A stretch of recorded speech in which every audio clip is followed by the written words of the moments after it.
Robin Malloran Williams was an American actor and comedian, starting as a stand-up comedian in San Francisco and Los Angeles in the mid-1970s. He is credited with leading San Francisco's comedy renaissance. After rising to fame as Mork in the sitcom Mork and Mindy, he went on to establish a career in both stand-up comedy and feature film acting. He was known for his improvisational skills. After his film debut in the musical comedy Popeye, he starred or co-starred in widely acclaimed films, including the comedy drama The World According to Garp, war comedy Good Morning, Vietnam, dramas Dead Poets Society and Awakenings, comedy drama The Fisher King, the animated musical fantasy Aladdin, drama Good Will Hunting, and psychological thriller 1 Hour Photo, as well as financial successes such as the fantasy-adventure film Hook, comedy Mrs.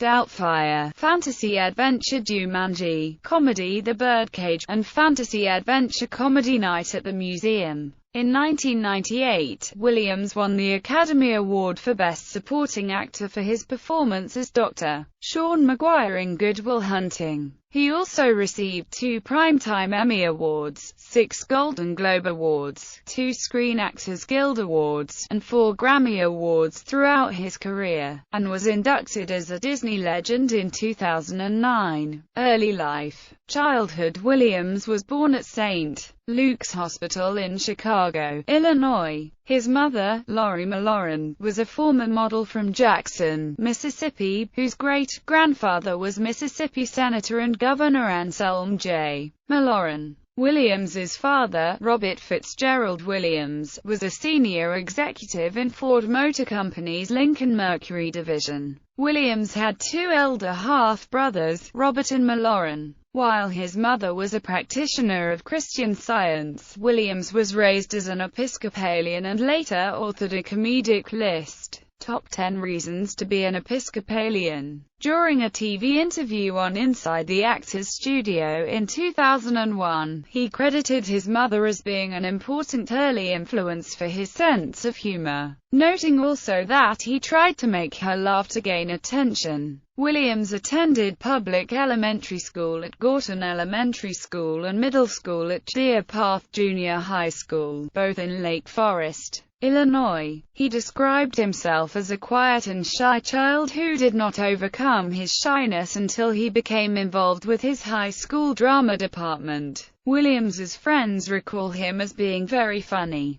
In late 1963, when Williams was 12, his father was transferred to Detroit. They lived in a 40-room farmhouse on 20 acres in suburban Bloomfield Hills, Michigan, where he was a student at the private Detroit Country Day School. He excelled in school, where he was on the school's soccer team and wrestling team, and became class president. As Williams's father was away much of the time and his mother also worked, he was attended to by the family's maid, who was his main companion. When Williams was 16, his father took early retirement and the family moved to Tiburon, California. Following the move, Williams attended Redwood High School in nearby Larkspur. At the time of his graduation in 1969, he was voted most likely not to succeed and funniest by his classmates. College and Juilliard School. After high school graduation, Williams enrolled at Claremont Men's College in Claremont, California to study political science, then later dropped out to pursue acting. Williams then studied theater for 3 years at the College of Marin, a community college in Kentfield, California. According to Marin drama professor James Dunn, the depth of Williams's talent first became evident when he was cast in the musical Oliver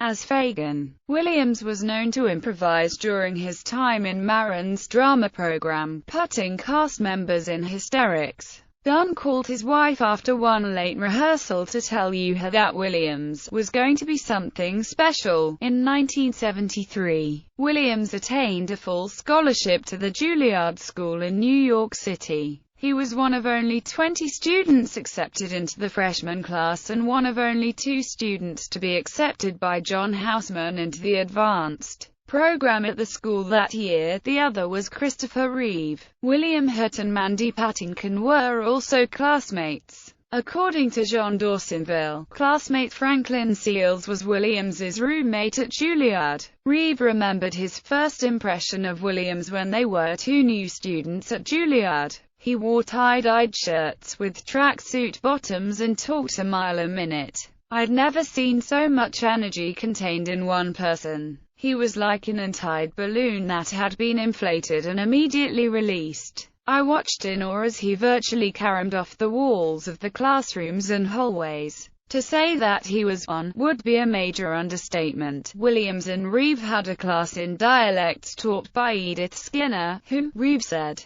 was one of the world's leading voice and speech teachers. Skinner had no idea what to make of Williams, adds Reeve, as he, Williams, could instantly perform in many dialects, including Scottish, Irish, English, Russian, and Italian. Their primary acting teacher was Michael Kahn, who was equally baffled by this human dynamo, notes Reeve. Williams already had a reputation for being funny, but Kahn sometimes criticized his antics as simple stand-up comedy. In a later production, Williams silenced his critics with his convincing role of an old man in The Night of the Iguana, by Tennessee Williams. He simply was the old man, observed Reeve. I was astonished by his work and very grateful that fate had thrown us together. Williams and Reeve remained close friends until Reeve's death in 2004, following his having become a quadriplegic after a horse riding accident.